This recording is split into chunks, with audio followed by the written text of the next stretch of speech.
नमो अरिहन्ताणं नमो सिद्धाणं नमो आयर्याणं नमो वज्झायाणं नमो लोई सब्साऊणम्।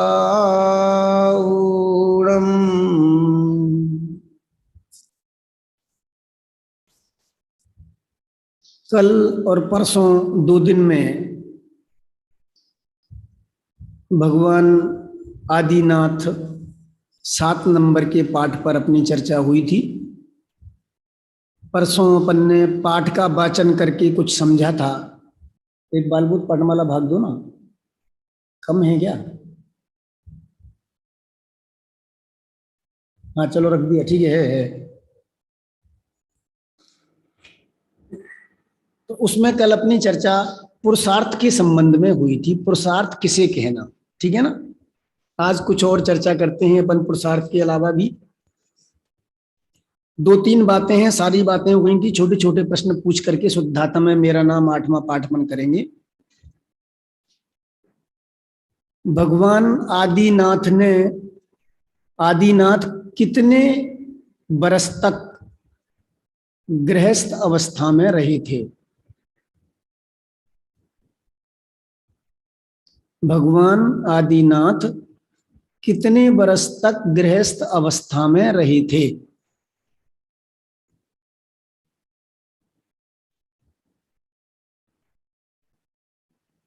कितने बरस की उम्र में नीलांजना का नृत्य देख रहे थे? संध्या जी बताएं। सिर्फ भगवान गृहस्थ अवस्था में नहीं रह सकते, भगवान बोला ना आपने, इसलिए। बढ़िया, बहुत सुंदर जवाब दिया आपने। भगवान गृहस्थ नहीं होते हैं, भगवान तो बीतरागी होते हैं। दिगंबर मुनि दीक्षा धारण करके जब अरहंत अवस्था प्रकट करते हैं तब भी भगवान कहलाते हैं। तो भगवान गृहस्थ में नहीं रहते हैं। चलिए मैं अपना प्रश्न सुधार देता हूं। राजा ऋषभदेव कितने वर्ष तक गृहस्थ अवस्था में रहे थे?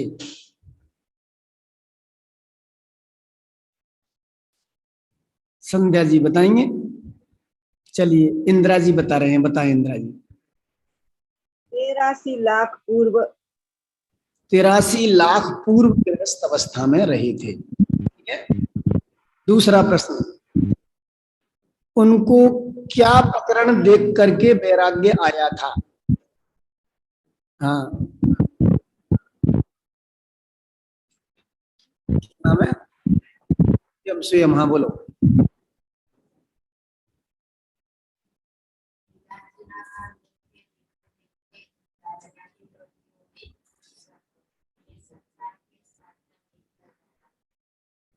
बहुत बढ़िया। चलिए रंजना जी बताएं। नीलांजना का नृत्य देखकर।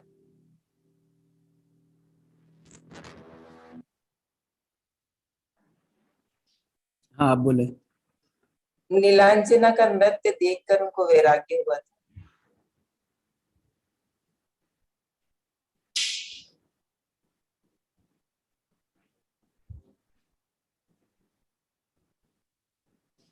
हाँ रंजना जी बोले। पंडित जी, नीलांजना का नृत्य देखकर उन्हें वैराग्य हुआ था, जिसकी उम्र बहुत कम थी। जी बहुत बढ़िया। मेरा प्रश्न है इसमें, तो क्या मृत्यु उन्होंने पहले नहीं देखी होगी? 83 लाख पूर्व में पहले कभी मरण मौत नहीं देखा होगा उन्होंने? पंडित जी देखा तो होगा, पर कोई ऐसा नियोग उनका वैराग्य के कारण बनाया होगा। हाँ इंदिरा जी बताएंगे। संध्या जी बता रहे हैं, संध्या जी बताएं। सर उनको निमित्त मिल गया उस समय। निमित्त, पहले मृत्यु तो देखी थी पर निमित्त मिल गया निरंजना को। तो निमित्त तो पहले कोई मौत हुई होगी, उसको देखा होगा, वो निमित्त क्यों नहीं बना?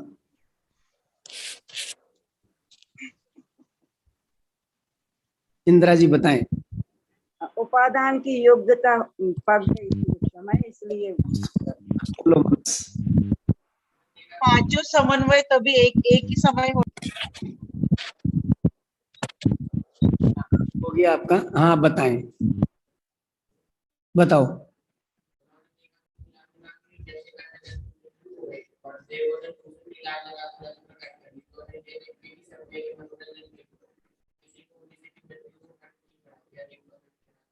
हाँ, संसार की स्वार्थ प्रवृत्ति को देख करके उनको विरक्ति हो गई।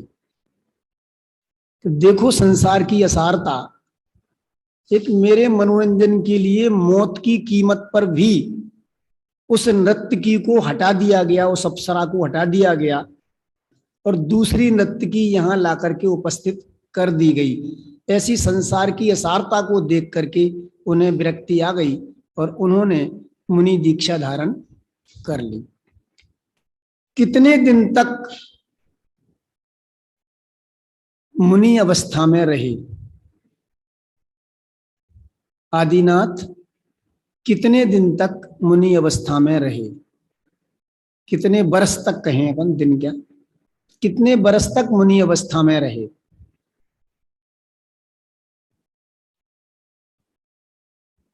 कौन बताएंगे? ऑनलाइन बताएंगे कोई?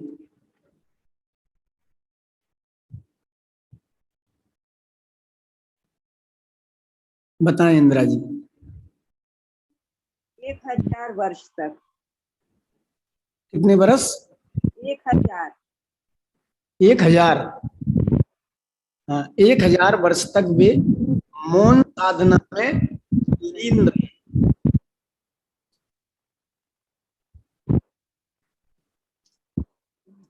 उनका आहार किस दिन हुआ था? बोलो स्वयं। अर्पित, अक्षय तृतीया के दिन किसने आहार दिया था? चलो ये तो याद है, सब बच्चे एक साथ। प्रजाश्रेयांश ने उनको आहार दिया था। चलिए, हमें भी उनकी तरह से भगवान बनना है तो क्या करना चाहिए? अंतिम प्रश्न है। हाँ हाँ, उनके बताए हुए मार्ग पर, जो ज्ञानियों ने जो मार्ग बताया है, हम तो अपने राग रंग में ही उलझे हुए हैं। 5 इंद्रिय के विषय भोगों में शरीर और संयोगों की अनुकूलता बनाने के लिए न्याय, अन्याय, अनीति, अभक्ष भक्षण सब कुछ करने के लिए तैयार हैं। जबकि भगवान ने क्या मार्ग बताया है? अन्याय अनीति का त्याग करें, अभक्ष भक्षण का त्याग करें। और 3 तो मुख्य लक्षण बताई हैं जैनियों के। कौन कौन से 3 लक्षण हैं? किस किस को याद है? हाथ खड़ा करें, किस किस को याद है 3 लक्षण? ये तो सबको याद होना चाहिए ना यार, 2-3 बार बता दिया। कौन कौन से 3 लक्षण है जैनियों के मुख्य? हाँ, प्रतिदिन देव दर्शन करना, रात्रि भोजन का त्याग करना और छान करके पानी पीना। इन 3 लक्षणों से आपको कहीं भी कोई भी देख करके कह देगा आप जैन साहब हैं, ये आपकी पहचान है। और इसमें आपको गर्व करना चाहिए, क्योंकि पापी लोग तो मजाक करने वाले भी बहुत मिलेंगे। यही जाएंगे सीधे स्वर्ग, इन्हीं को होगा मोक्ष। ऐसा कुछ भी टॉन्टिंग कर सकता है आदमी करने में तो, लेकिन इसमें हमें कोई शर्म करने की जरूरत नहीं है। भेद विज्ञान करना, तत्वाभ्यास करना, न्याय मार्ग पर चलना, ये सब जैनियों की परिणति होती है। और मुख्यतया तो भगवान के द्वारा बताया गया जो मार्ग है, उस आगम का अभ्यास करके हम वीतरागता को प्राप्त करके भगवान बन सकते हैं। चलिए आज अंतिम पाठ लेते हैं, मेरा धाम।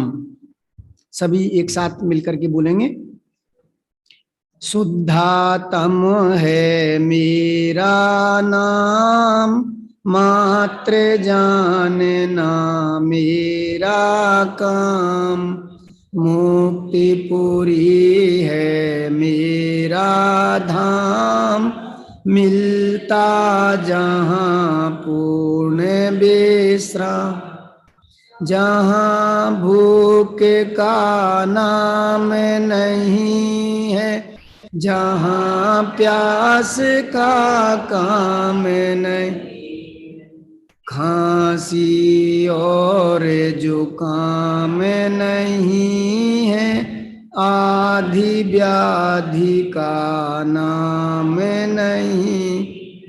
सत शिव सुंदर मेरा धाम, शुद्धात्म है मेरा नाम। मात्र जानना मेरा काम, शुद्धात्म है मेरा नाम। स्वपर भेद विज्ञान करेंगे, निज आत्म का ध्यान। राग द्वेष का त्याग करेंगे, चिदानंद रस पान। सब सुख दाता मेरा धाम, शुद्धात्म है मेरा नाम। मात्र जानना मेरा काम, शुद्धात्म है मेरा नाम। सरल है, सबको समझ में आया होगा मेरा ख्याल है। सीधा प्रश्न पूछ लूं, चलिए, मेरा नाम क्या है? मानस। क्या नाम है तुम्हारा? शुद्धात्म है कि मानस है? तो ये मानस किसका नाम है? अरहम। अरहम किसका नाम है? तुम्हारा नाम है अरहम? शरीर का है? चलिए, शरीर का नाम अरहम है। हाँ, ये तो परिवार वालों ने, अड़ोसी पड़ोसियों ने, रिश्तेदारों ने, ये तो शरीर के साथ हमारा संयोग हुआ, नवीन जन्म हुआ तो नया नाम रख दिया। और ऐसे तो कितने नाम बदले हैं हमने, अलग अलग योनियों में जाकर के अलग अलग नाम धराए हैं। और भजन आता है ना अपना, हम तो कबहू न निज घर आए, पर घर फिरत बहुत दिन बीते, नाम अनेक धराए। हम तो कबहू न निज घर आए। हाँ, संध्या जी कह रहे हैं व्यवहार से है, तो निश्चय को जाने तो व्यवहार सच्चा कहलाता है।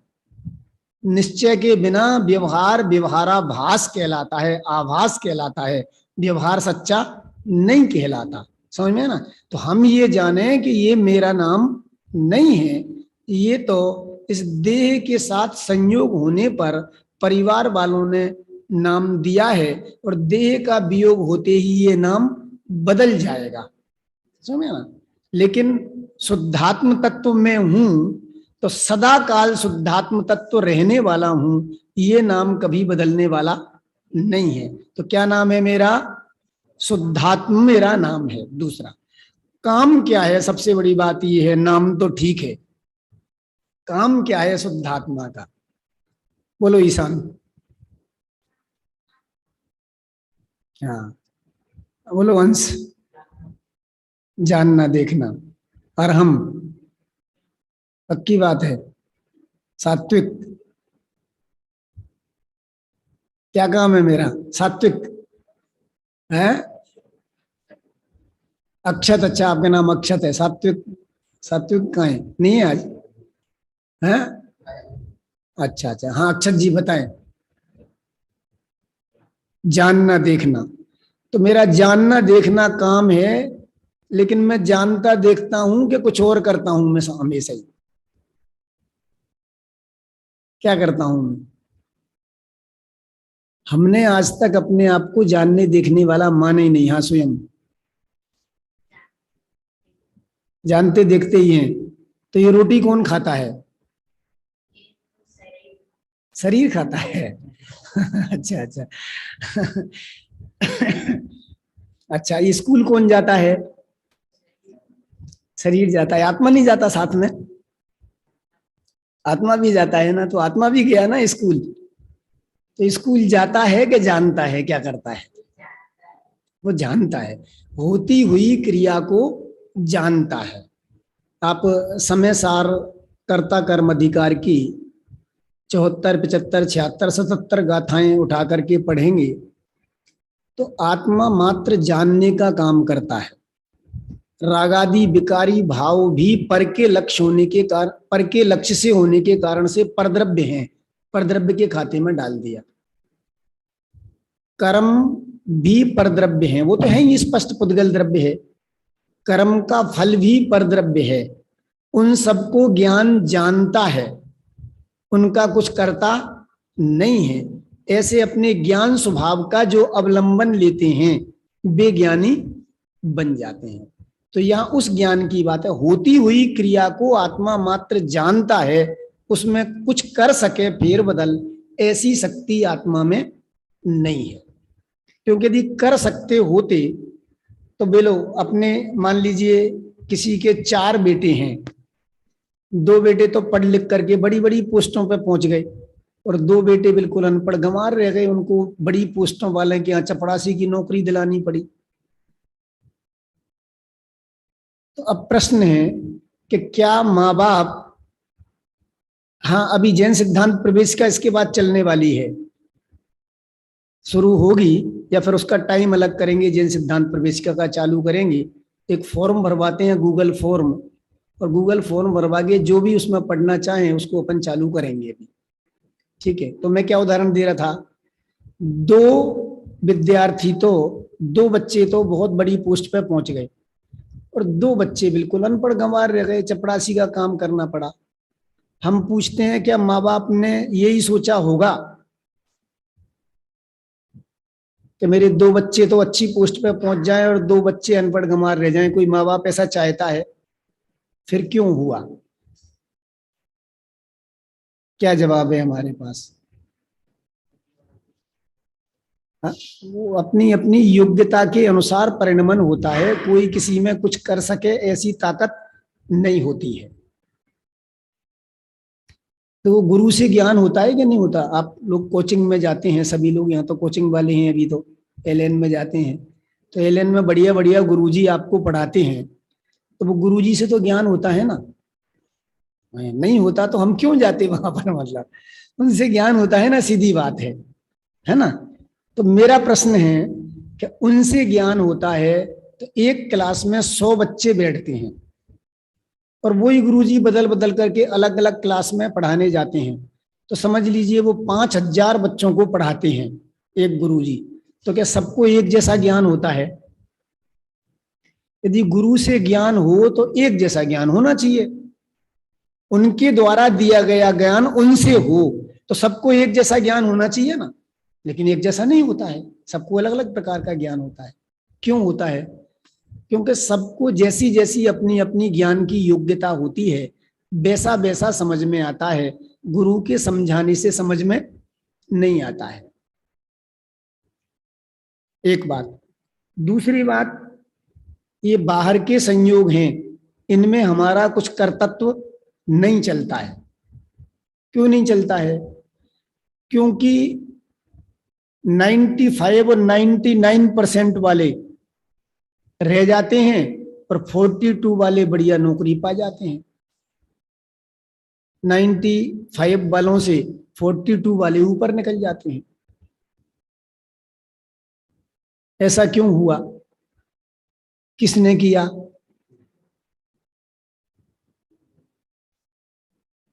तो ये सब उदयकृत खेल हैं बाहर की। अब इन उदयकृत खेल में मैं क्या करता हूं? सवाल ये है, मैं जानता हूं। दूसरा बिंदु क्या था? मात्र जानना मेरा काम। अब हम क्या करते हैं, हमसे कोई आगे निकल गया तो हम फ्रस्ट्रेट हो जाते हैं।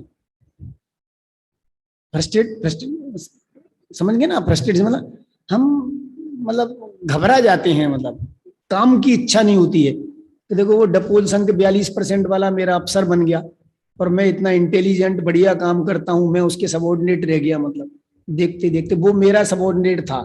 आजकल रिजर्वेशन का जमाना है ना, तो सबॉर्डिनेट बॉस बन जाता है, मतलब क्योंकि उसके तो जल्दी जल्दी प्रमोशन हो जाते हैं हर 5 साल में।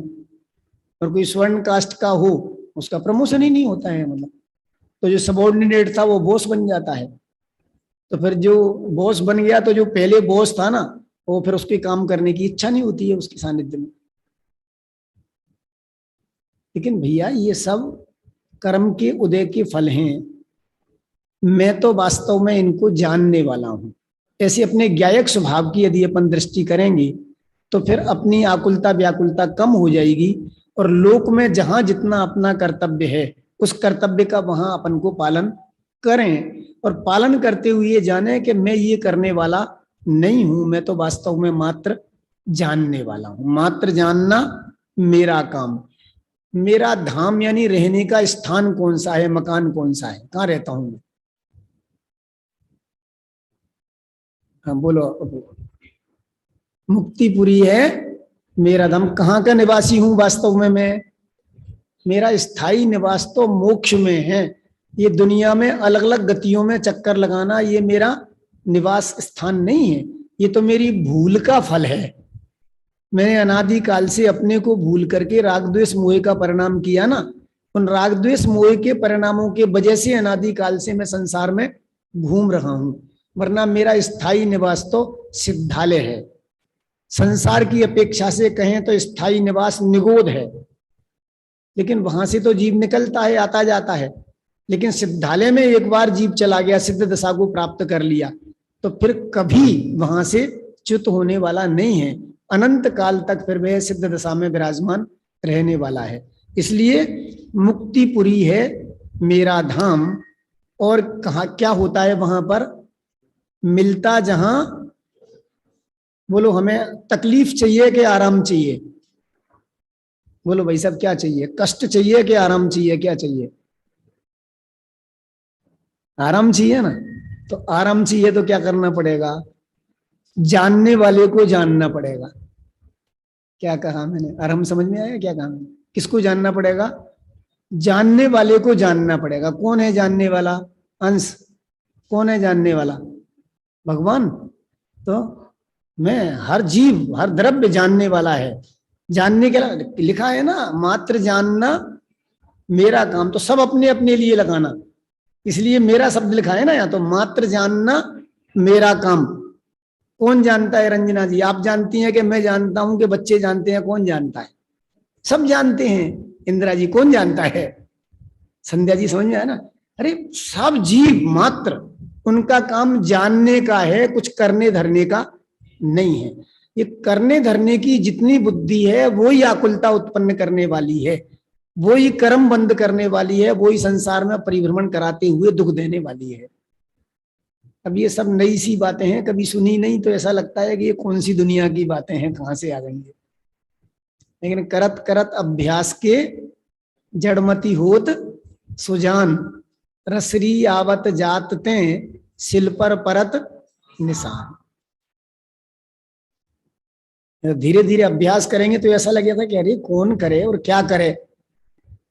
बस इसी अभ्यास के बल से जितने सिद्ध बने हैं वो इसी वेद विज्ञान से बने हैं। अमरचंद्राचार्य ने एक कलश भी लिखा है ना समय सार में, भेद विज्ञान ते सिद्धा, सिद्धा ये किल केचन, अश्वते भाव तो बद्धा, बद्धा ये किल केचन। जितने भी सिद्ध हुए हैं वो इस भेद विज्ञान के बल से ही हुए हैं कि मैं अपने से अस्ति रूप हूं और पर से नास्ति रूप हूं। अभी अपन ने पढ़ा था ना तत्वार सूत्र में। सम्यक दर्शन प्राप्त करने का उपाय ज्ञानियों ने क्या बताया है? श्रुत ज्ञान किसे कहते हैं? श्रुत ज्ञान उसका नाम है कि अपने से अस्ति माने, पर से नास्ति माने। यानी देह धन मकान दुकान राजपाट सोना चांदी पद प्रतिष्ठा इन सब की मेरे में नास्ति है, मैं इन रूप कभी नहीं होता हूं। और मैं कैसा हूं? ज्ञान दर्शन सुख आनंद शांति बल, इनसे मेरा अस्थि स्वरूप है, इनसे बना हुआ हूं मैं, अखंड पिंड हूं इनका मैं। शांति मेरा स्वभाव है, सुख मेरा स्वभाव है। वो मेरे स्वभाव को पहचानने से सुख प्रकट होगा, पर द्रव्य में से सुख आने वाला नहीं है। इसीलिए तो हमारे तीर्थंकर चक्रवर्ती बलभद्र इतने वैभव को छोड़ करके जंगल में चले जाते हैं ना। भाई संयोगों में और भोगों में सुख होता तो वो जंगल में क्यों जाते? पॉइंट पकड़ में आ रहा है ना? क्या नाम है? मैं नाम भूल जाता हूँ, क्या नाम है? पार्थ, हाँ समझ में आ रहा है ना भाई। यदि उनको राजपाट में धन वैभव में सुख होता तो वो जंगल में क्यों जाते बोलो? सबको छोड़ के चले गए, इसका मतलब वैभव में सुख नहीं था। कम से कम एक बार हमारी श्रद्धा तो सच्ची हो, मान्यता तो पलटे ना। अभी हम नहीं छोड़ पाएंगे, अपन जानते हैं कोई नहीं छोड़ने वाला है, मैं भी नहीं छोड़ रहा, आप भी नहीं छोड़ेंगे, लेकिन एक निर्णय तो हो ना कि इन भोगों में सुख नहीं है। उसके बल से आज नहीं तो कल, इस भव नहीं तो अगले भव में एक बार निर्णय पक्का हो गया तो फिर एक दिन ये राजपाट छूट करके मुनि दशा आने ही वाली है और स्वरूप में रम करके मुक्ति दशा को प्राप्त करने वाले हैं। लेकिन अभी कम से कम निर्णय ही नहीं होगा तो आगे कैसे बढ़ेंगे बिना निर्णय के? तो इसलिए एक बार ये स्वीकार करें कि वास्तव में मैं परद्रव्यों से न्यारा हूं, इन परद्रव्यों से मुझे सच्चा सुख नहीं होता है। ठीक है, तो यहां ये कहा, चार बातें हो गई अपनी। शुद्धात्मा मेरा नाम है, मात्र जानना मेरा काम है, मोक्ष मुक्तिपुरी मेरा रहने का स्थान है, धाम है, और वहीं मुझे पूर्ण विश्राम मिलता है, कहीं सुख की प्राप्ति मुझे होने वाली है। तो एकमात्र सिद्ध दशा में मोक्ष में सुख होने वाला है। कैसा है वो मोक्ष, उसके लिए बातें कहीं फटाफट अर्थ करते हैं इसका अपन 4-5 मिनट में। जहां भूख का नाम नहीं है, जहां प्यास का काम नहीं है। बोलो, बार बार भूख प्यास लगती रहे और भोजन पानी करके सुख माने, ये अच्छा है कि भूख प्यास लगे ही नहीं, झंझटी पैदा नहीं हो, वो अच्छा है? क्या अच्छा है बोलो? अरे बार बार खाना पड़े, फिर खाना पड़े, फिर खाना पड़े, काई की आफत है ये? मतलब तो अच्छी दशा तो ये है कि भूख प्यास का काम ही नहीं हो। तो उसके लिए क्या करना पड़ेगा कि निज ज्ञान स्वभाव आत्मा को जाने, उसमें जमे रमे, तो सिद्धालय में जाकर के फिर भूख प्यास का काम नहीं रहता है ना। वो भूख प्यास का परिणाम ही यही अनंत अवस्था में ही खत्म हो जाता है। भूख प्यास का नाम नहीं है, खांसी और जुकाम नहीं है। सब जीव त्रस्त हैं, जैसे ही मौसम चेंज हुआ जुकाम हो जाता है, खांसी हो जाता है, बुखार हो जाता है। सिद्ध भगवान को कितना बुखार होता है? शरीर ही नहीं है तो बुखार किसको आएगा भाई? तापमान तो शरीर में होता है, गर्मी सर्दी। तापमान का मतलब गर्मी सर्दी है ना, तापमान। स्पर्शन इंद्रिय का विषय है ना, 8 विषय होते हैं ना स्पर्शन इंद्रिय की। अब फिर बताने पड़ेंगे आपको, तो वो भी पता नहीं होगा। 5 इंद्रियां है ना, 5 इंद्रियां, स्पर्शन रसना घ्राण चक्षु और कर्ण। ठीक है ना, स्पर्शन इंद्रिय के 8 विषय होते हैं, ठंडा गरम, रूखा चिकना, कड़ा नरम, हल्का भारी। तो ठंडा गरम होना ये किसका काम है? पुद्गल का, क्योंकि पुद्गल के गुण है ना, ये तो स्पर्श रस, ये सारे की सारे क्या नाम है, स्पर्श रस गंध और वर्ण किसके गुण है? ये पुद्गल के गुण है। ये जीव में तो है ही नहीं। तो ये टेम्परेचर होता है ना, बुखार आता है, वो किसको आता है? पुद्गल को। आत्मा को तो कभी आता ही नहीं है। भगवान तो पुद्गल से रहित हो गए, शरीर से रहित हो गए सिद्ध भगवान तो, इसलिए उनको कभी भी बुखार ताप का काम नहीं है। खांसी और जुकाम भी उनको नहीं होता है। हमें चाहिए खांसी जुकाम खांसते रहना पड़े। अभी कोरोना में हो गया था ना खांसी। कोरोना में क्या होता है, जीव को चैन चैन नहीं मिलती है। खांस खांस की इतनी बुरी दशा हो जाती है, लाल चेहरा हो जाता है और ऐसा लगता है कि इससे तो मर जाए तो अच्छा है। तो यदि ऐसी दशा नहीं चाहिए तो अपने ज्ञायक स्वभाव को जाने, ये कह रहे हैं यहाँ। मैं ज्ञान स्वभावी हूं, उसकी श्रद्धा करें और उसके अवलंबन से बाहर की रागादिक की प्रवृत्तियों को जितना घटा सकते हो बारंबार अभ्यास करने के, उतना घटाने का प्रयत्न करें। अपनी श्रद्धा करें, अपनी विशुद्धि को बढ़ाएं, तो बाहर में राग तो अपने आप घटता हुआ चला जाएगा। वो यहाँ कह रहे हैं खांसी और जुकाम नहीं है, आदि व्याधि का नाम नहीं है। आदि यानी मानसिक रोग और व्याधि यानी शारीरिक रोग। समझ में आया ना? तो मानसिक, आजकल शारीरिक रोग से ज्यादा मानसिक रोग होते हैं। एक विद्यार्थी है, समझ लीजिए कोचिंग कर रहे हैं जैसे, है ना।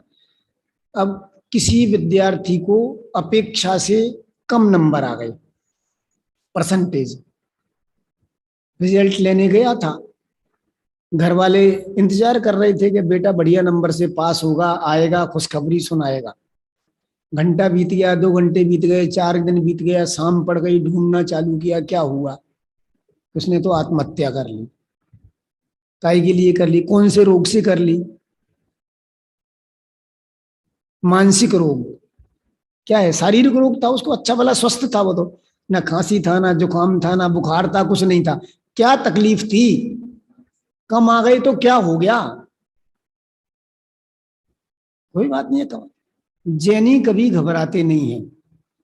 कोई परिस्थिति बन जाए, कितने ही कम नंबर आ जाओ कि ज्यादा आ जाओ, क्या फर्क पड़ता है? ठीक है, अपनी प्रयास में अपन ने कमी नहीं रखी, लेकिन जैनी को कभी आत्महत्या करने का भाव नहीं आता है।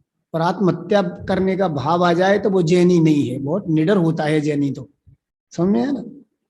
हमारी कल्पना में भी, स्वप्न में भी ये बात तो आनी नहीं है कि इससे तो मर जाएं तो अच्छा है। क्यों मरे? मरे हमारे दुश्मन। कौन है हमारे दुश्मन? कर्म। अरे है ना, शत्रु किसको कहा है? अरहंत भगवान ने नाश किया ना, किसका? कर्म रूपी शत्रुओं का। तो मरे तो कर्म मरे, हम क्यों मरे हैं? समझ आया ना? हम क्यों मरे? ठीक है, ये तो उदय है, तो ये उदय खत्म हो जाए तो मैं तो सदा काल ज्ञान आनंद स्वभावी स्वरूप से हूं ही, तो ज्ञान आनंद स्वरूप मेरा रह जाएगा। अब ये संयोग तो ठीक है, उदय के अनुसार चलते हैं, उनसे मेरा कुछ बिगाड़ सुधार नहीं होता है। जो परिस्थिति बने उसको स्वीकार करें। लौकिक जीवन भी हम कैसे जिए, हमारी घबराहट और आकुलता कैसे कम हो, वो सब इस जिनवाणी में मिलता है हमें सीखने को। समझे ना? तो आदि व्याधि का नाम नहीं है। सत शिव सुंदर मेरा धाम, शाश्वत रहने वाला है, कल्याणकारी। शिव यानी कल्याणकारी, और सुंदर ऐसा मेरा धाम यानी रहने का स्थान है। शुद्धात्म है मेरा नाम, मात्र जानना मेरा काम। तो उसके लिए क्या करना पड़ेगा? मैं ज्ञाता हूं और ज्ञाता रहूं, उसके लिए क्या करना पड़ेगा? स्वभाव से तो ज्ञाता हूं, लेकिन ज्ञाता रहने के लिए क्या करना पड़ेगा? स्वपर भेद विज्ञान करेंगे। स्व और पर का भेद विज्ञान करना पड़ेगा। निज आत्म का ध्यान करेंगे। अभी तक क्या कर रहे हैं? संयोग का ध्यान कर रहे हैं, शरीर का ध्यान कर रहे हैं। मुझे भोजन नहीं मिला, मुझे पानी नहीं मिला, मुझे रहने की अच्छी जगह नहीं मिली, मेरे कमरे में हवा अच्छी नहीं आती है, कितनी समस्याएं हैं। अलमारी नहीं है, है तो अच्छी नहीं है? क्या कह रहे हैं? निज आत्म का ध्यान करेंगे। किसका ध्यान करेंगे? संयोगों का कि स्वभाव का? जो स्वभाव का ध्यान करते हैं उनके लिए संयोग भी बढ़िया से बढ़िया मिलते हैं। जो संयोगों को चाहते हैं उनको संयोग नहीं मिलते हैं। चाहने वालों को नहीं मिलता है, मिलेगा तो पुण्य प्रमाण ही। समझ में आया ना? लेकिन चाहने वालों को अधिक मिलना हो तो घट जाएगा। जैसे आप कहीं गए किसी के यहाँ कुछ लेने के लिए, है ना, या सुमत जी तो उदाहरण देते हैं कि समझ लीजिए किसी लड़के की शादी होनी थी, तो एक अरबपति सेठ था, राजा महाराजा घराना था, मतलब इकलौती बेटी थी, सारी प्रॉपर्टी उसकी होने वाली थी। लेकिन जो लड़का थोड़ा पढ़ा लिखा था ना, तो उसके माँ बाप को लालच आ गए, तो उन्होंने मांग चालू की कि साहब इतना खर्चा हो गया तो कम से कम 1 करोड़ रुपए तो मिलने ही चाहिए। तो उन्होंने कहा ठीक है, दिए। तो फिर घबरा गए कि अरे यार अपन ने 1 करोड़ ही मांगे, तो तुरंत हाँ भर लिए, अपन ज्यादा मांगते तो ज्यादा शायद कर देते वो, मतलब। तो फिर उन्होंने कहा साहब हमारे यहाँ दूसरा रिश्ता आ गया है 1.5 करोड़ का, यदि आप 1.5 करोड़ देने के तैयार हों तो फिर बोलो, नहीं तो हम तो दूसरी जगह रिश्ता करेंगे। उन्होंने कहा ठीक है 1.5 करोड़ कर देते हैं। ऐसे 2-4 बार उन्होंने पलटा, और फिर बाद में 5 करोड़ रुपए समझ लो तय हो गई। अब 5 करोड़ देने के बाद में लड़की का पिता था, उसने सोचा अरे यार ये तो बहुत ज्यादा लालची आदमी है, और फिर उन्होंने वो रिश्ता तोड़ दिया। और बाद में 5 करोड़ की बजाय उनका 50 लाख का भी रिश्ता नहीं हुआ। तो क्या हुआ? मांगने से तो पुण्य घट जाता है। समझे ना। रहीम ने भी लिखा है, बिन मांगे मोती मिले, मांगे मिले ना भीख। और क्या है, रहीमन बेनर, क्या है, रहीमन पानी राखिए, बिन पानी सबसे नशा, कुछ और है, ऐसा पद है ना। तो अपने पुण्य पे भरोसा रखें, जरूरत हो तो अपन लोक व्यवहार में कहते हैं, बात उसकी नहीं है, लेकिन कम से कम श्रद्धान क्या हो हमारा, ये तो जिनागम में निर्णय की बात है। लोक व्यवहार लोक में चलता है, लोक में कहना सुनना जो भी है भूमिका के अनुसार चलता है, लेकिन हमारे कहने सुनने से कार्य होने वाला नहीं है। कार्य तो उदय प्रमाण होता है, उपादानगत योग्यता के अनुसार होता है, हमारी इच्छा के अनुसार कार्य नहीं होता है। ज्यादा इच्छा करने से तो हमारा उल्टा पुण्य घट जाता है ना। तो ये यहाँ पर कहा है कि भाई हम ऐसा स्वयं और पर का भेद विज्ञान करके इच्छाओं का अभाव करेंगे और पर लक्ष्य छोड़ करके निज आत्मा का ध्यान करेंगे। आत्मा का ध्यान करते हुए राग द्वेष का त्याग करेंगे और अपना चैतन्य आनंद स्वरूपी गायक भगवान आत्मा है उसका निरंतर रसपान करेंगे। ऐसे शुद्धात्म है मेरा नाम, मात्र जानना मेरा काम। इस तरह से ये बालबोध पाठमाला भाग 1 अपना यहाँ पूर्ण हुआ। और 1 तारीख के बाद में जब सारे बच्चे आ जाएंगे, जैन सिद्धांत प्रवेशिका चल रही है अपनी, उसके बाद में 1 तारीख के बाद में जैन सिद्धांत प्रवेशिका अपन चालू करेंगे। तब तक अपना दूसरा और तीसरा बालबोध पाठमाला भाग को अपन पूरा करने का प्रयास करेंगे। जिनवाणी स्तुति।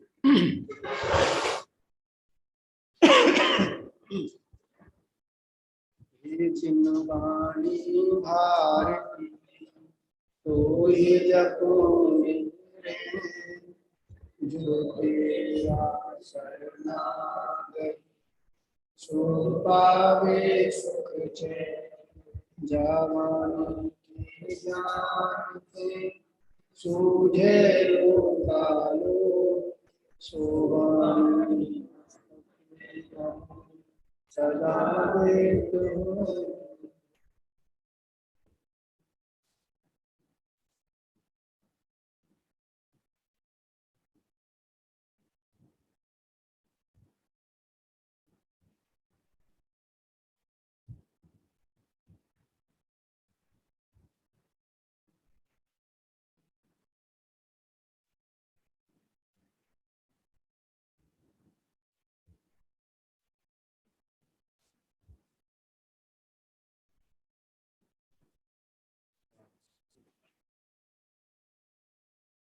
समाप्त कीजिए।